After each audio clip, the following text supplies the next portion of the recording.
भाइ रोक, किन रिल स्क्रोल गरिरहेको? रोक न यता, सुन तेरो दाइको कुरा। यो कुराले तँलाई धेरै अगाडिसम्म पुर्याउनेमा हेल्प गर्छ।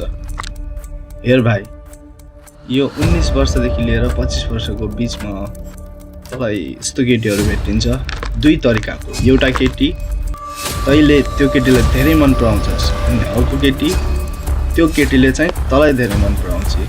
तैँले चाहिँ दुईटै केटीलाई इग्नोर गर्ने।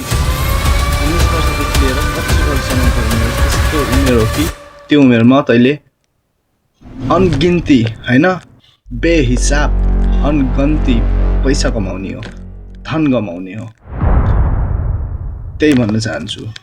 अर्को कुरा, पैसा त कमा साथमा आफ्नो फिजिकको पनि ध्यान राख होइन, बडी पनि बनाइराख। भविष्यमा तँलाई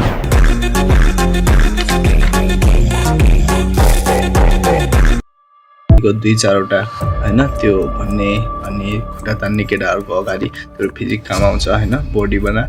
त्यस्तो चिजहरूमा ध्यान दे। त्यस्तो बेकारको बकमपछि त्यस्तो रिलहरू बेसी स्क्रोल गर्ने, नराम्रो चिजहरू हेर्ने अनि त्यहाँनिर बेसी गेम खेल्ने, गर्लफ्रेन्ड बोयफ्रेन्डवाला हरकत बेसी गर्ने, त्यस्तो काम नगर भाइ। म त्यही भन्न चाहन्छु।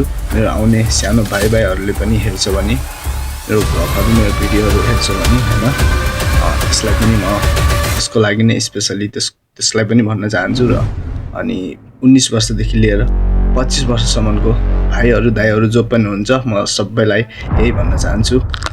मेरो तर्फबाट यही थियो सानो एउटा सन्देश।